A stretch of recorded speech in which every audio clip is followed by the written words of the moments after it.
تنزيل من رب العالمين.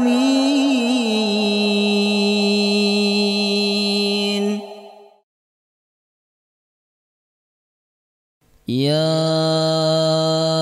أيها الذين آمنوا إذا قيل لكم تفسحوا في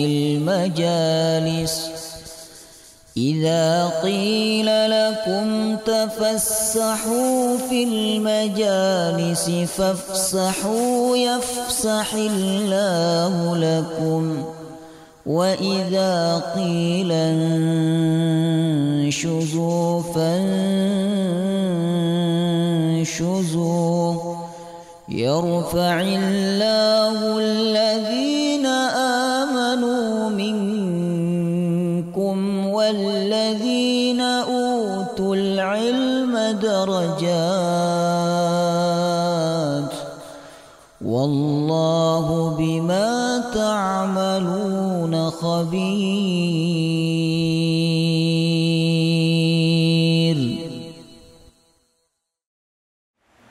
بسم الله الرحمن الرحيم. السلام عليكم ورحمة الله وبركاته. الحمد لله رب العالمين، نحمده ونستعينه ونستغفره، ونعوذ بالله من شرور أنفسنا ومن سيئات أعمالنا، من يهده الله فلا مضل له ومن يضلل فلا هادي له. أشهد أن لا إله إلا الله وحده لا شريك له، وأشهد أن محمدا عبده ورسوله لا نبي ولا رسول بعده. اللهم صل وسلم على سيدنا ونبينا محمد وعلى آله وصحبه أجمعين. سبحانك لا علم لنا إلا ما علمتنا إنك أنت العليم الحكيم. اللهم إنا نسألك علما نافعا ورزقا طيبا وعملا متقبلا، آمين يا رب العالمين. Alhamdulillah, kita bersyukur kepada Allah yang mengembalikan kita ke tempat mulia dan ke dalam majelis yang mulia. Semoga berkumpulnya kita di tempat ini menjadi sebab bertambahnya kebaikan dan kemuliaan kita di hadapan Allah. Amin ya rabbal alamin. Baik, kita akan melanjutkan tafsir surah Al-Baqarah. Dan malam hari ini kita memasuki halaman terakhir dari surah Al-Baqarah, ya. Halaman 49. Masuk ayat 283. Malam hari ini kita baca satu ayat saja, karena ayat berikutnya sudah beda pembahasan. A'udzu billahi minasy syaithanir rajim.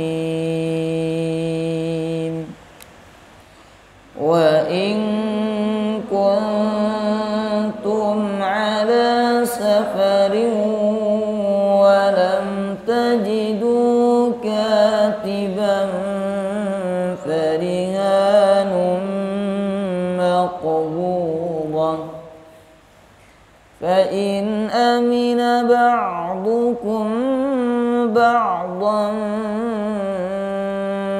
فليؤدي الذي اؤتمن أمانته وليتق الله ربه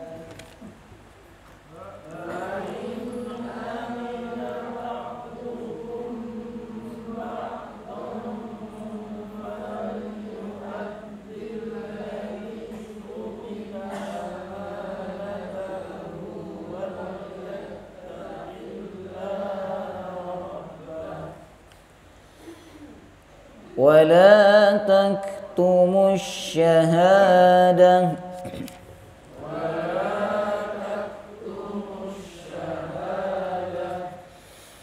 ومن يكتمها فإنه آثم قلبه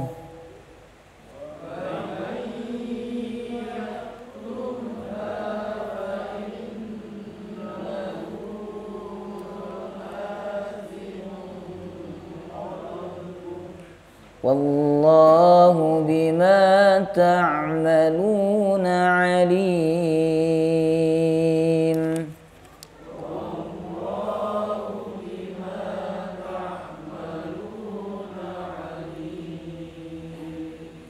Ya.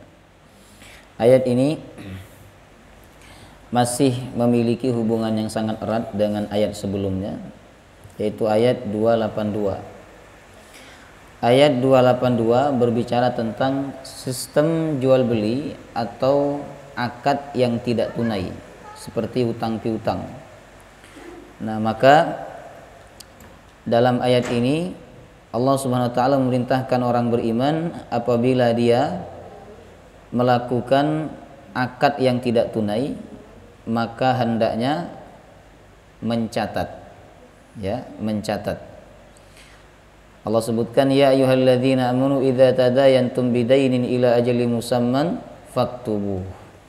Termasuk akad yang tidak tunai itu adalah hutang piutang, kemudian kalau dalam jual beli akad salam, jadi dibayar dulu barangnya belakangan. Termasuk juga akad kredit, jadi barang dulu baru dibayar, jamaah rahimakumullah, ya. Nah, itu hendaklah kata Allah faktubuh, kalian mencatatnya, dan dicatat dengan adil. Jadi tukang catatnya itu harus adil. Kemudian selain mencatat juga diperintahkan oleh Allah untuk mendatangkan apa? Mendatangkan 2 orang saksi dari laki-laki, ya. Apabila tidak ada 2 laki-laki, maka cukup 1 laki-laki dan 2 perempuan. Ini menunjukkan bahwa persaksian 2 perempuan itu kedudukannya sama dengan 1 laki-laki. Jadi kalau dalam jual beli boleh, tapi kalau dalam akad pernikahan tidak boleh. Akad pernikahan saksi harus laki-laki dan harus adil, jemaah rahimakumullah. Adil itu bukan dia menjadi pemimpin kemudian adil, bukan, ya. Adil itu maknanya adalah dia dikenal taat, dikenal soleh. Makanya dalam mazhab Hambali tidak boleh orang yang sholat, orang yang tidak sholat, kemudian orang yang melakukan dosa besar itu menjadi saksi dalam pernikahan, dan itu bisa membuat pernikahannya tidak sah karena persaksiannya tidak sah, jemaah rahimakumullah. Tapi kalau dalam jual beli, Bapak Ibu, sah-sah saja, ya, karena di sini tidak disyaratkan harus saksi yang adil, jemaah rahimakumullah, ya. Kemudian apabila yang bersangkutan itu tidak bisa mengimla, tidak bisa mendikte, maka yang mendiktekan siapa kemarin? Lupa. Lihat ayatnya, baris ketiga dari atas. Mohon maaf, baris yang kelima. Fa in kana alladhi 'alaihi al-haqqu safihan aw dha'ifan aw la yastati'u ayyumilla huwa falyumlil waliyuhu bil adl. Jadi yang mendiktekan adalah walinya, ya kan. Misalnya orang yang punya hutang ini nggak bisa mendikte karena dia mungkin bisu atau kena penyakit sehingga dia nggak bisa berbicara, jazakumullah, atau lemah dan sebagainya, maka yang mendiktekan adalah walinya, ya. Didiktekan bil adl, dengan adil. Kemudian Allah berpesan di sini, ya, di baris 1 2 3 4 5 6 dari bawah. Allah mengatakan wala tas'amu an taktubuhu saghiran aw kabiran ila ajalih. Kalian jangan bosan dan jangan merasa jenuh untuk mencatat akad yang tidak tunai, baik akad itu jumlahnya kecil maupun besar, jemaah rahimakumullah, ya kan, karena tidak tahu akan terjadi apa di masa yang akan datang. Bisa saja orang yang sekarang kita kenal dapat dipercaya tapi kemudian berubah, ya kan, karena orang ini kondisinya ketika butuh duit, Bapak Ibu, biasanya berubah. Ya, kalau dia sekarang tidak butuh duit, dia tidak mengambil haknya orang lain, dia memberikan hak orang lain kepada orang lain, jemaah rahimakumullah. Tapi kalau dia lagi butuh duit, biasanya haknya orang lain diambil oleh dia dan tidak dikembalikan, jemaah rahimakumullah. Maka perlu adanya pencatatan, ya. Dan perlu didatangkan 2 orang saksi, ya. Kemudian adapun jual beli atau akad yang hadirah, baris keempat dari bawah, itu tidak apa-apa, tidak dicatat, kata Allah. Illa an takuna tijaratan hadiratan tudirunaha bainakum falaysa 'alaikum junahun alla taktubuha. Tidak ada dosa atas kalian apabila kalian tidak mencatat akad yang tunai, ya. Kemudian apabila panjenengan diminta untuk menjadi saksi, jangan mempersulit diri. Jangan berkata saya mau menjadi saksi kalau saya dibayar. Jangan begitu. Allah telah mengatakan wala yudarra katibu wala syahid. Baris kedua dari bawah. Janganlah para pencatat dan para saksi itu mempersulit orang lain yang minta dia untuk bersaksi atau untuk mencatat akad yang tidak tunai, ya. Walaupun kita nggak dibayar, misalnya untuk menjadi saksi pernikahan, saksi jual beli dan sebagainya, jangan kita menolak dan jangan kita mempersulit, jemaah rahimakumullah, ya. Kalau kita orang baik tidak mau jadi saksi, nanti yang mau jadi saksi adalah orang yang tidak baik, orang yang tidak adil, ya. Dan seterusnya. Sekarang kita masuk ayat 283. Nah, kasusnya di ayat ini, Bapak Ibu, kedua belah pihak, antara misalnya yang berhutang dengan yang memberikan piutang, jemaah rahimakumullah, ini tidak sedang berada di dalam kota. Mereka berdua sedang melakukan safar. Nah, misalnya keluar kota atau keluar negeri. Kemudian di luar kota atau di luar negeri itu, jemaah rahimakumullah, ternyata tidak ada tukang catat. Jadi nggak ada orang yang pandai menulis. Ini kita bayangkan dulu ya, jangan sekarang. Kalau sekarang nggak ada orang yang nggak pandai menulis, Bapak Ibu, dimanapun, ya kan. Kecuali di pedalaman sekali, tidak ada internet di situ, tidak ada pendidikan di situ, biasanya mereka tidak bisa menulis. Nah di zaman Nabi saat itu, orang bisa menulis ini sedikit jumlahnya. Jadi amat sangat langka, jemaah rahimakumullah. Makanya mereka disebut bangsa yang apa? Ummi. Ummi itu nggak bisa baca tulis, orang Arab, jemaah rahimakumullah, ya kan, karena mereka kemampuannya di dalam menghafal, ya. Nah, mereka kalau kemana-mana pada zaman dahulu kan melewati padang pasir, naik turun gunung. Nah, di padang pasir itu siapa yang tinggal di sana? Para pengembala kambing. Mereka orang tidak berpendidikan, ya kan. Kemudian orang-orang yang jauh dari ilmu, sehingga mereka tidak bisa membaca dan juga mereka tidak bisa menulis, jemaah rahimakumullah.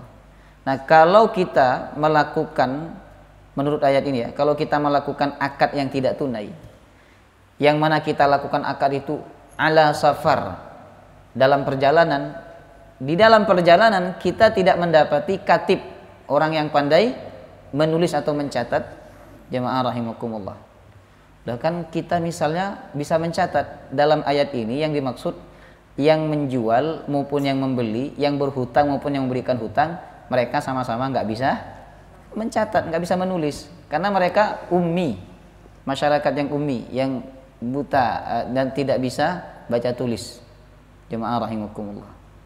Nah, maka dalam kondisi ini, Bapak Ibu, yang bersangkutan boleh mengganti pencatatan akad yang tidak tunai itu dengan farihanum maqbudah, dengan rohan, dengan jaminan. Jadi nggak dicatat karena nggak ada tukang catatnya, dan yang bersangkutan tidak bisa mencatat, ya kan, tidak pandai mencatat, maka diganti apa? Diganti farihanum maqbudah, barang jaminan atau harta jaminan, jemaah rahimakumullah. Nah, dari ayat inilah nanti akan muncul tentang bolehnya rahan, jaminan atau gadai, selama di dalam jaminan atau gadai itu tidak ada unsur ribanya. Ya, nanti saya jelaskan.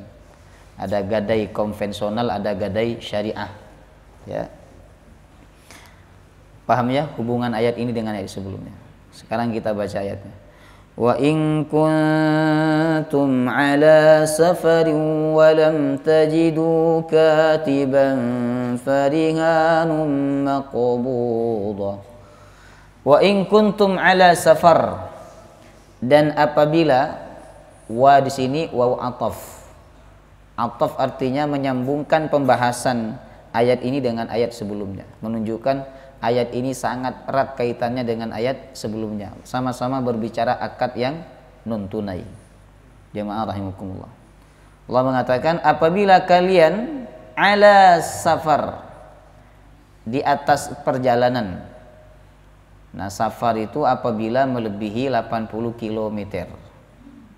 Kalau sini ke rumah kita bukan safar.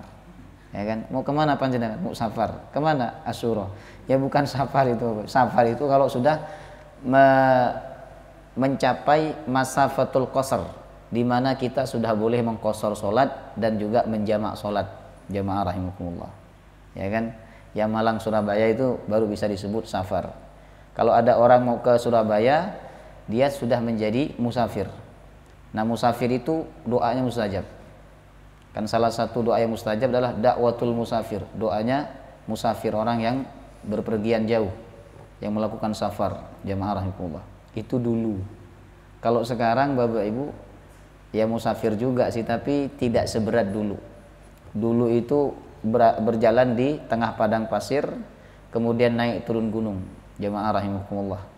Ya kan? Sebelum berangkat para sahabat banyak berdoa kepada Allah karena di tengah perjalanan banyak sekali perampokan bahkan pembunuhan. Jamaah rahimakumullah. Makanya Nabi mengatakan safar itu bagian daripada azab. Ya, bagian daripada azab. Dan sampai sekarang hadis itu masih berlaku. Kalau kita safar jamaah rahimakumullah, itu kita merasakan bahwa safar itu bagian daripada azab. Azab itu kayak semacam siksaan. Tidur tidak nyaman, ya kan, walaupun di dalam mobil, kemudian apa-apa serba terbatas, nanti pulang-pulang sakit, ya kan. Nah kata Allah, apabila kalian berada dalam safar atau dalam perjalanan jauh, lalu kalian mengadakan akad yang tidak tunai dengan teman kalian atau dengan orang-orang di kota yang mana kota tersebut kalian kunjungi. Nah, cuman ketika kalian mengadakan akad yang tidak tunai, ternyata dalam safar itu kalian tidak mendapati katiban, katib, tukang catat atau orang yang pandai mencatat. Katib ini kalau sekarang diartikan apa? Sekretaris. Katib NU, sekretaris NU. Ada katib Muhammadiyah pastinya. Jazakumullah. Cuman kalau Muhammadiyah ini lebih banyak menggunakan bahasa nasional, bukan menggunakan bahasa Arab. Ya kan, tapi kalau teman-teman NU itu banyak menggunakan istilah-istilah Arab. Katib, rois, ya kan? Ada rois am, ada rois suriah. Nah, makanya saya nih kalau jadi ketua PBNU ini double nama saya. Kan rois am. Ya. Walam tajidu katiban, dan kalian tidak mendapati orang yang bisa mencatat atau menulis. Jamaah rahimakumullah, ya. Memang ketika safar Bapak Ibu segala sesuatu terbatas ya. Ya. Termasuk juga jamaah rahimakumullah, ketika orang itu dalam keadaan safar, bisa saja dia tidak mendapati orang yang pandai menulis saat dia melakukan akad.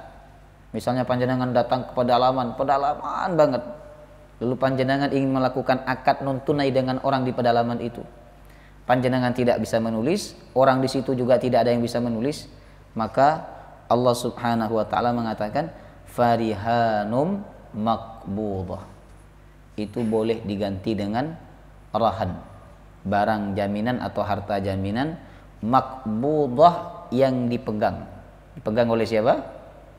Oleh orang yang memberikan piutang. Jamaah rahimakumullah, ya, oleh orang yang memberikan hutang, ya.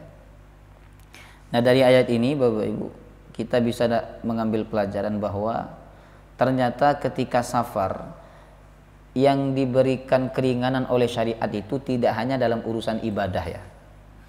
Dalam urusan muamalah pun syariat memberikan keringanan. Urusan ibadah diberikan keringanan, sholat boleh dikosor. Yang awalnya 4 menjadi 2, ya kan? Ya, kalau maghrib tidak boleh dikosor ya. Kalau maghrib dikosor nanti jadi 1,5, ya kan? Apalagi subuh. Kemudian sholat yang awalnya tidak boleh digabung, waktunya menjadi boleh digabung. Puasa juga begitu. Ketika orang dalam keadaan safar, dia boleh tidak puasa. Bahkan dia membatalkan puasanya apabila dia berat melakukan puasa ketika safar. Nah, ternyata syariat tidak hanya memberikan keringanan dalam urusan ibadah ketika safar, ya kan? Tapi urusan muamalah pun diberikan keringanan. Oh, kalian tidak harus mencatat, kata Allah. Apabila kalian safar tidak mendapati orang yang bisa mencatat, maka sebagai gantinya farihanum maqbudah, rahan. Jadi memberikan barang jaminan maqbudah yang dipegang. Maqbudah ini menunjukkan apa? Bahwa barang jaminan itu bukan hak milik, tapi dia maqbudah, dipegang. Itu maknanya apa? Dititipi. Maka kalau panjenengan dapat barang jaminan dari orang yang berhutang kepada panjenengan, nah itu barang jaminan itu dianggap sebagai barang titipan, bukan barang hak milik, ya kan? Nah, ayat ini menunjukkan bahwa rohan atau gadai atau memberikan jaminan dalam akad yang tidak tunai, Bapak Ibu, itu diperbolehkan. Bahkan Nabi pernah melakukan. Subhanallah. Nabi pernah menjaminkan baju perangnya kepada orang Yahudi. Ketika itu Nabi membeli gandum kepada orang Yahudi sebanyak 30 sok untuk makan keluarganya. Kan istri Nabi banyak, ya kan? Mungkin 30 sok itu untuk 1 bulan, 1 harinya 1 sok. Nabi beli 30 sok untuk 1 bulan, jemaah rahimakumullah. Dan Nabi melakukan ini di akhir-akhir kehidupan beliau. Nah, sampai beliau wafat, Bapak Ibu, baju itu masih belum ditebus oleh beliau. Jadi beliau wafat dalam keadaan punya hutang kepada orang Yahudi, tapi hutangnya aman, ya kan? Karena apa? Beliau telah memberikan barang jaminan. Jadi seandainya beliau tidak bisa membayar sampai beliau wafat, jemaah rahimakumullah, maka beliau wafat dianggap dalam keadaan tidak punya hutang. Ya. Nah, ini dalil bahwa memberikan barang jaminan ketika kita tidak bisa membayar atau bisa membayar tapi di waktu yang akan datang tidak tunai, Bapak Ibu, ini diperbolehkan. Ya, asalkan barang jaminan itu tentu lebih tinggi nilainya dibandingkan hutangnya, jemaah rahimakumullah. Ya. Nah, subhanallah ya. Kalau kita membayangkan Nabi kita ini, seorang nabi, seorang rasul, seorang pemimpin, minta apa saja kepada Allah dikabulkan oleh Allah, tapi beliau pernah menggadaikan baju perangnya untuk membeli gandum karena memberikan makan kepada keluarganya. Jemaah rahimakumullah. Ya, apa pelajaran dari hadis ini, Bapak Ibu?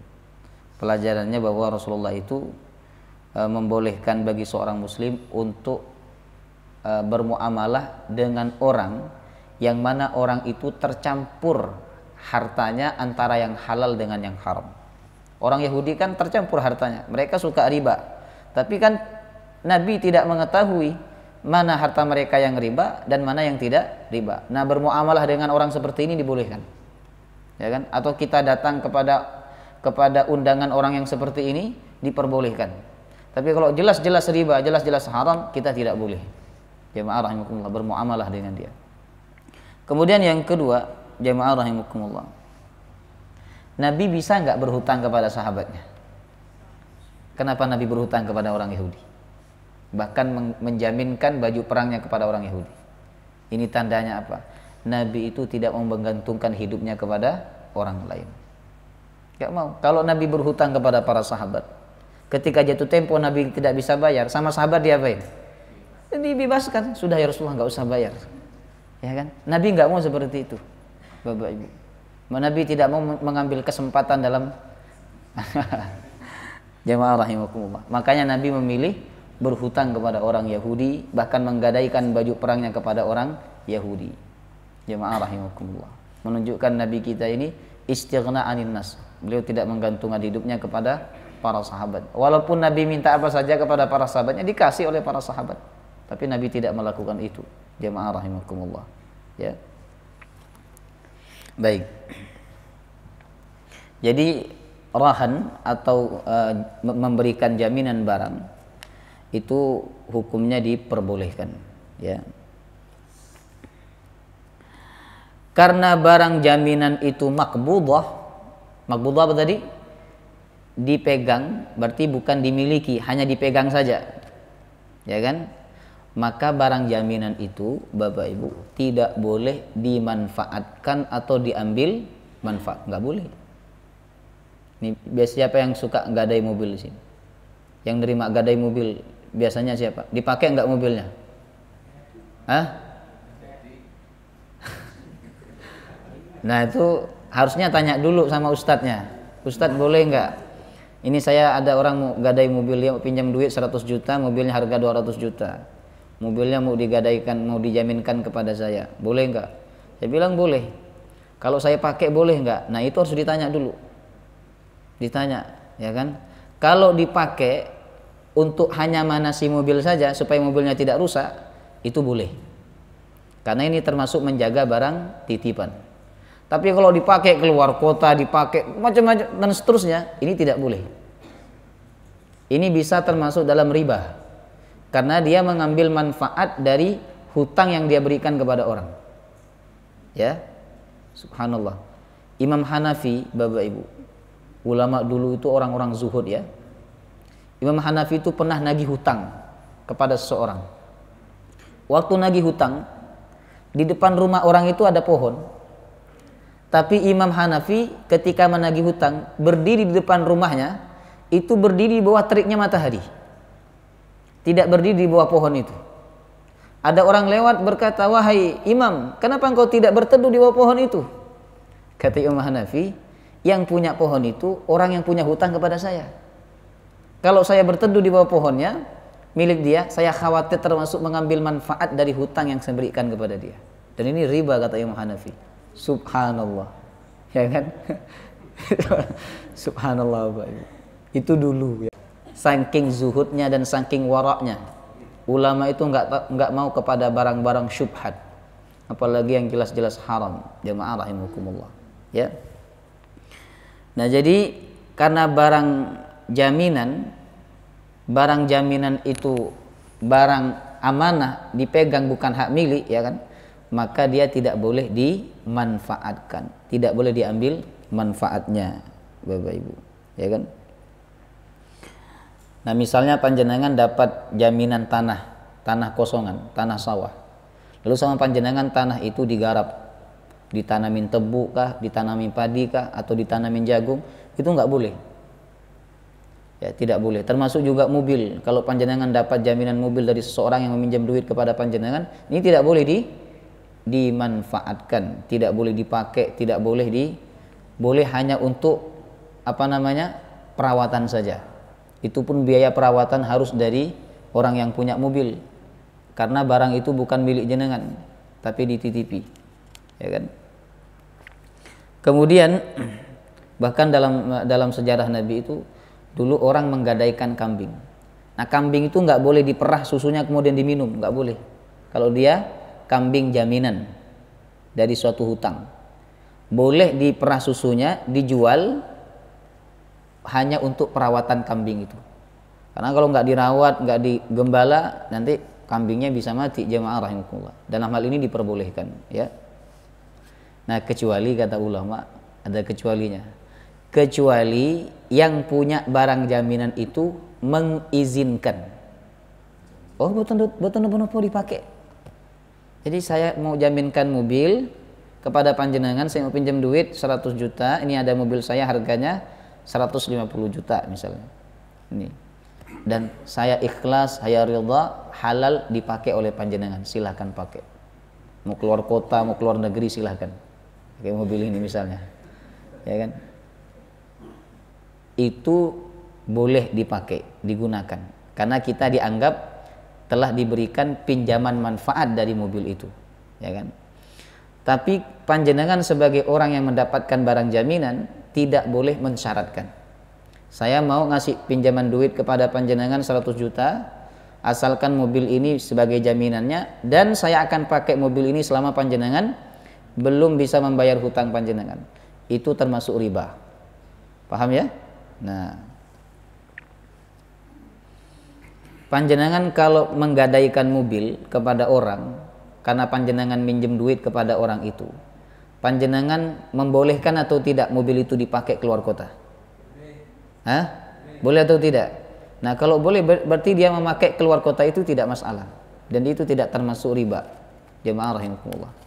Jadi kalau jenengan tidak membolehkan, ya kan, bolehnya hanya dipanasi saja atau hanya berada di dalam kota saja misalnya, nah itu maka dia tidak boleh menggunakan manfaat dari mobil itu lebih daripada yang diperbolehkan oleh orang yang punya mobil, gitu ya. Nah. Kemudian jemaah rahimakumullah, gadai ini ada dua ya, ada gadai syariah, ada gadai ribawi. Ada gadai syariah, ada konvensional. Yang konvensional atau yang mengandung riba itu barang jaminan diambil, kemudian apabila yang bersangkutan tidak bisa membayar, maka akan bertambah bunganya, ya kan? Jadi itu termasuk riba ya. Dan pegadaian sekarang ini rata-rata mengandung unsur riba, ya kan? Kita mau pinjam duit berapa, digadaikan PBKB kita, PBKB mobil, kemudian sepeda motor, nanti kita dapat pinjaman misalnya 10 juta, kita harus mengembalikan 12 juta atau 13 juta, itu jelas riba. Ya, kalau kita tidak bisa bayar jemaah rahimakumullah, mobil kita diambil oleh pihak gadai atau tidak? Diambil. Kalau dijual lebih dari pinjaman kita, kita diberikan atau tidak? Hah? Diberikan atau tidak itu sisanya tuh? Oh, belum tahu ya. Berarti belum pernah kena kasus ini tidak bisa menebus barang jaminan. Nah, kalau diberikan, ya kan, berarti dia dosanya hanya satu kali saja, yaitu dosa riba. Dia tidak dianggap mengambil haknya orang lain. Tapi kalau dia mengambil riba dan juga ketika orang yang bersangkutan tidak bisa membayar, barang jaminan itu dijual dan diambil semua padahal melebihi dari hutang yang dipinjam, ini jelas zalim, jemaah rahimakumullah. Kemudian kalau gadai syariah atau jaminan yang bersifat syariah, Bapak Ibu, itu tidak ada unsur ribanya. Jadi dia minjam, misalnya saya pinjam kepada panjenengan duit 200 juta. Lalu saya jaminkan rumah saya kepada panjenengan. Saya kasih surat tanah saya kepada panjenengan, ya kan? Nah, ketika saya mengembalikan uang 200 juta itu, saya kembalikan utuh, tidak ada tambahan dari panjenengan. Nah, kemudian apabila saya tidak bisa membayar, rumah itu dijual oleh panjenengan, misalnya harga 500 juta, ya kan, 300 jutanya dikasih kepada saya, 200 jutanya diambil oleh panjenengan. Ini diperbolehkan. Dan inilah yang disebut dengan gadai syariah atau jaminan syariah, jemaah rahimakumullah, ya kan? Dan ini bagian daripada kemudahan. Karena apabila kita tidak boleh memberikan barang jaminan, maka kita akan sulit untuk mendapatkan pinjaman. Nah, Allah membolehkan kita untuk memberikan barang jaminan, jemaah rahimakumullah. Nah, dengan barang jaminan itu kita mudah untuk mendapatkan pinjaman. Ya, pinjaman. Dan jangan sungkan ya minta barang jaminan ya. Jangan sungkan. Walaupun kepada teman sendiri. Misalnya teman pinjam duit berapa? 50 juta. Minta jaminan, jangan sungkan. Jemaah rahimakumullah. Ya kan?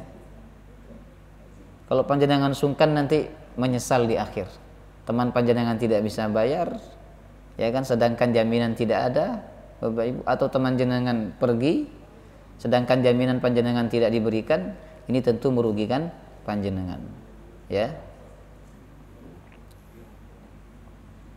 Kemudian Allah menyebutkan dalam ayat ini ya,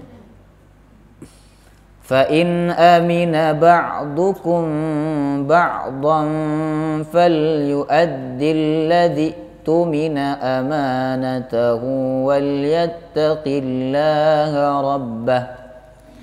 Apabila sebagian kalian saling percaya, amina dengan amanah beda.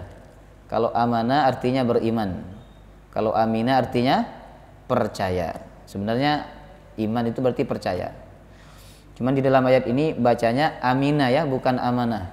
Kalau amanah berarti apabila sebagian kalian beriman dengan sebagian yang lain, keliru.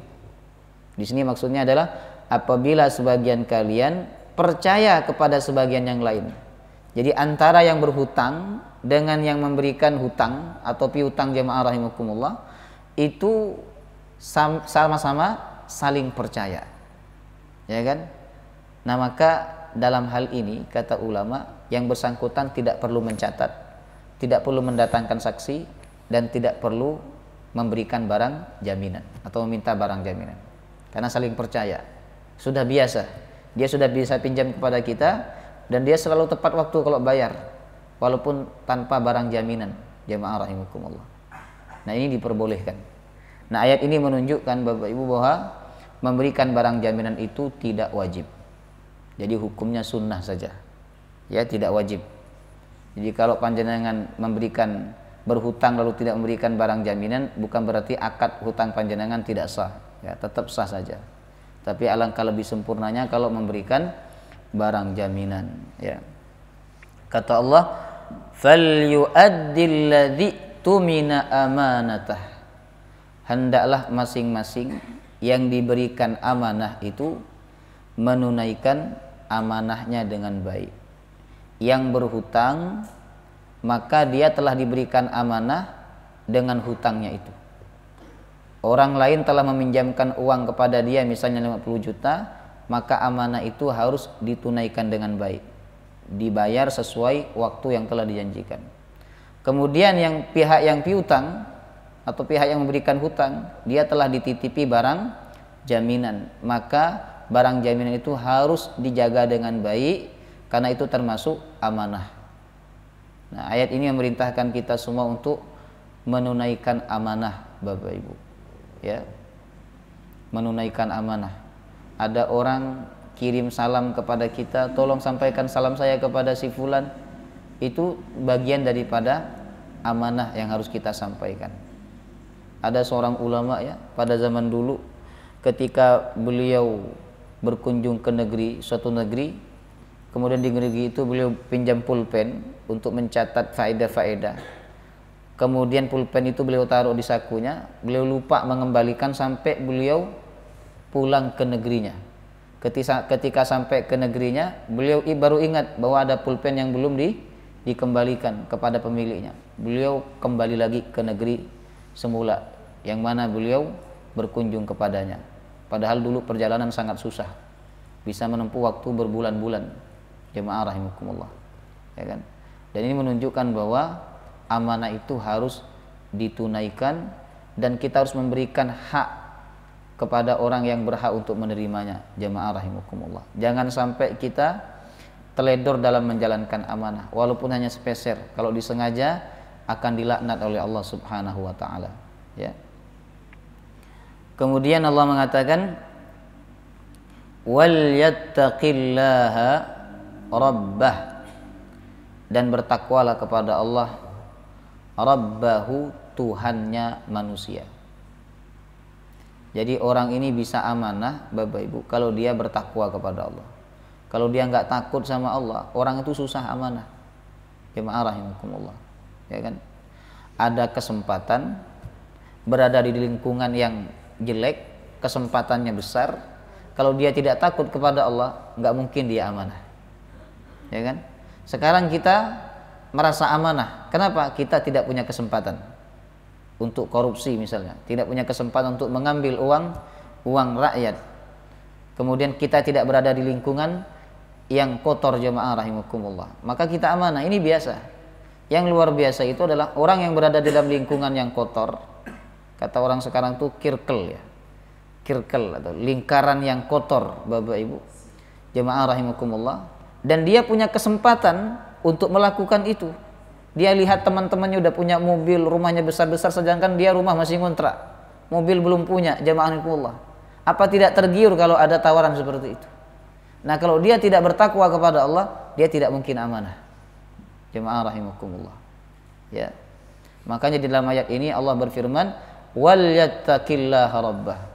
Bertakwalah kepada Allah, Rabbahu, Tuhan manusia. Ya.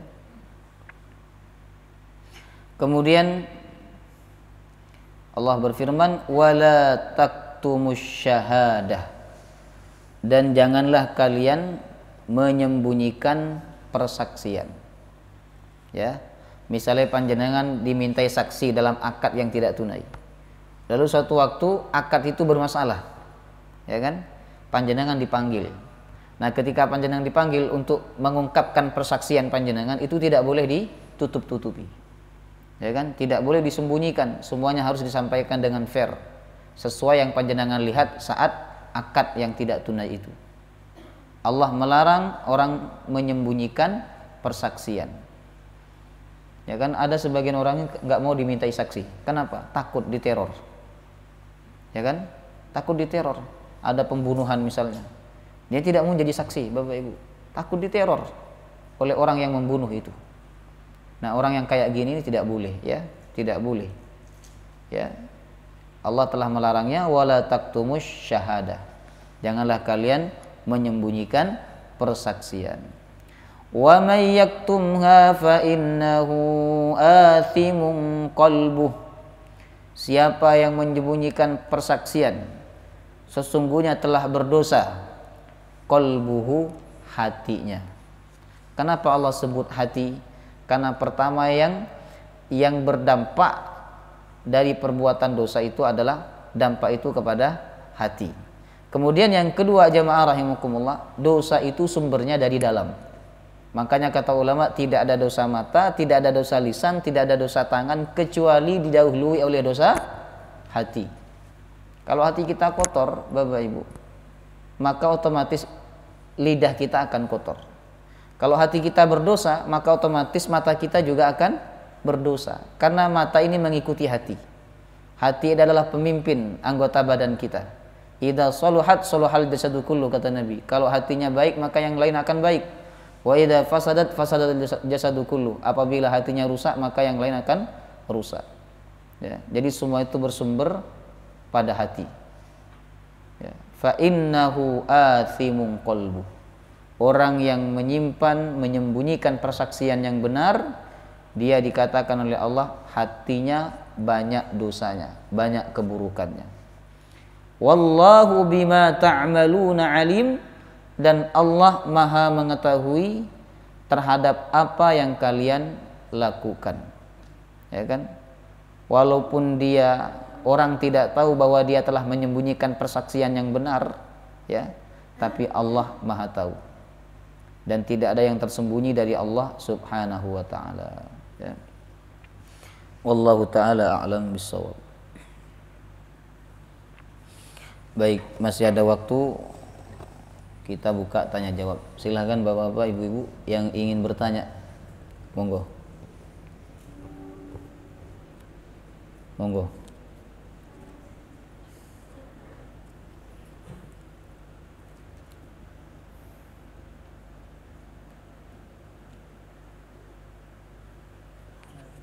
Silakan Pak Gunawan.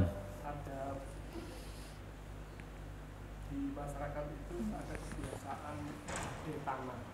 Apa? Gadai tanah. Gadai tanah, ya. Sawah misalnya. Sawah. Itu berapa tahun gitu, kemudian kesepakatan harga dan sebagainya. Nah, kemudian memang di dalam akadnya itu boleh ditanami. Dan kemudian setelah sekian tahun, kemudian yang menggadai itu kemudian harus mengembalikan uang, baru kemudian yang punya tanahnya kembali. Itu gimana?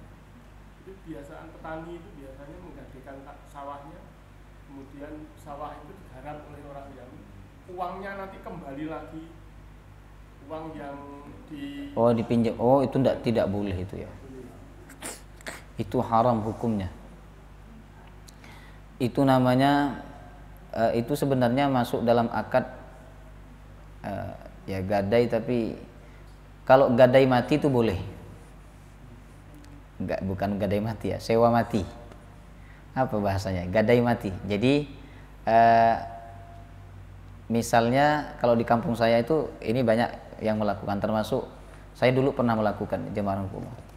Jadi ada orang butuh duit nih, saya butuh duit berapa? 10 juta, saya punya tanah.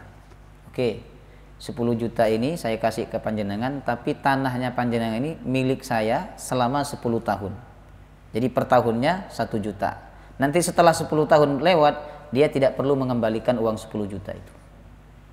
Nah, ini diperbolehkan kayak gini. Nah, itu seperti sewa ya, sewa. Tapi kalau yang diceritakan oleh Pak Agun tadi ya, uangnya harus dikembalikan. Udahlah tanahnya diambil manfaatnya, kalau kebun diambil hasilnya, jemaah rahimakumullah. Ini jelas riba ini. Tidak boleh, ini riba. Dan ini riba yang besar. Ya kan? Walau ini bukan bank ini, tapi ribanya lebih parah daripada bank. Jemaah rahimakumullah. Ya kan? Orang harus mengembalikan uang pokok yang dipinjam, sedangkan tanah itu digarap, hasilnya mungkin hasilnya bisa lebih banyak daripada yang dia berikan kepada orang lain dalam bentuk pinjaman. Jemaah rahimakumullah. Nah, orang kayak gini ini orang yang tidak mau resiko, dia maunya untung tapi tidak mau resiko. Sama dengan bank, mau untung besar tapi nggak mau resiko. Makanya banyak ribanya di bank itu. Bank itu kalah dengan penjual sayur.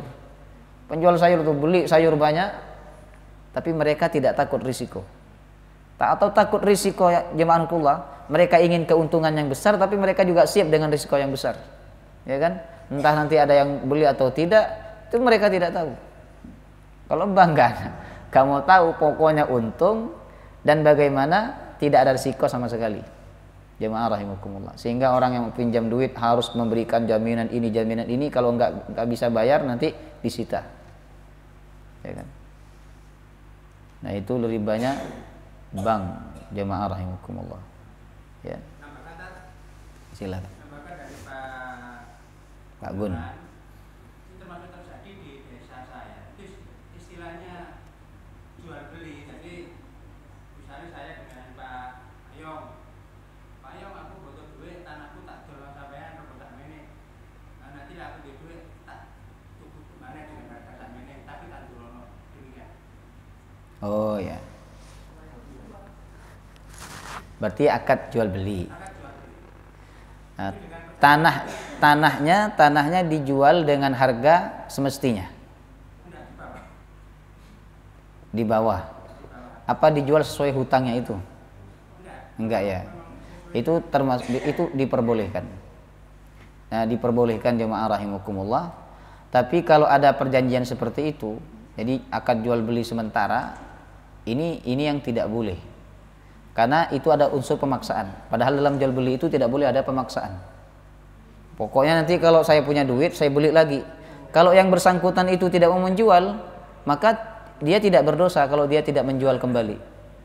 Karena dalam jual beli itu tidak boleh ada pemaksaan. Jemaah rahimakumullah. Ini sama dengan akad nikah. Saya nikahi kamu tapi bulan depan saya ceraikan kamu. Dan itu tidak boleh. Ya kan? Karena di situ ada pemaksaan. Dalam jual beli tidak boleh ada pemaksaan, ada kezaliman, jemaah rahimakumullah. Ya kan? Apalagi di sini sudah termasuk akad riba ini ya. Kenapa? Karena tanah itu kalau nanti dijual lagi tentu harganya beda dengan yang pertama. Yang pertama dia beli 10 tahun yang lalu.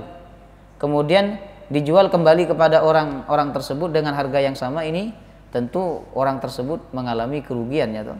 Karena tanahnya berbeda harganya, jemaah. Jadi tidak boleh menggunakan akad seperti itu. Ini saya jual karena sekarang saya butuh duit, saya jual dengan harga 50 juta. Nanti kalau saya punya duit 50 juta saya beli lagi tanah ini tidak boleh. Ya kan? Karena di sini ada unsur keterpaksaan. Padahal jual beli itu tidak boleh ada pemaksaan. Enggak boleh. Ya kan? Jadi lebih baik tadi itu sewa mati. Sewa mati adalah kita pinjam duit kepada yang bersangkutan, lalu yang bersangkutan dikasih tanah selama 10 tahun misalnya untuk menggarap tanah itu dan mengambil hasil dari tanah itu diperbolehkan. Ya. Ada lagi? Silakan.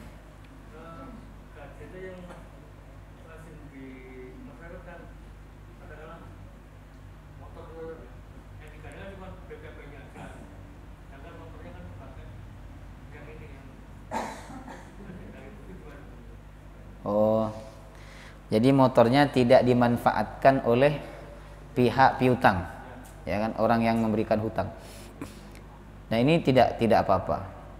Jadi kalau panjenengan misalnya dapat jaminan BPKB, kemudian hutang itu dibayar pokoknya saja, tidak ada bunganya, ini boleh-boleh saja. Ini termasuk gadai syariah. Ini syariah banget ini.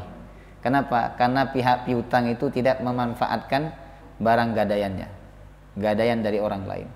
Tapi kan kalau sekarang kita menggadaikan BPKB kita, Bapak Ibu, itu ada ribanya. Kita harus membayar lebih dari apa yang kita pinjam, jemaah rahimakumullah. Nah, bayar bunga itu jelas riba. Dan riba ini orang yang meminjam sama orang yang menjadi lembaga pinjaman sama-sama kena dosanya. Ya, sama-sama kena dosanya. Insyaallah pekan depan kita masuk bagian terakhir dari surah Al-Baqarah ya. Subhanakallahumma wa bihamdika asyhadu an la ilaha illa anta astaghfiruka wa atubu ilaik. Assalamualaikum warahmatullahi wabarakatuh.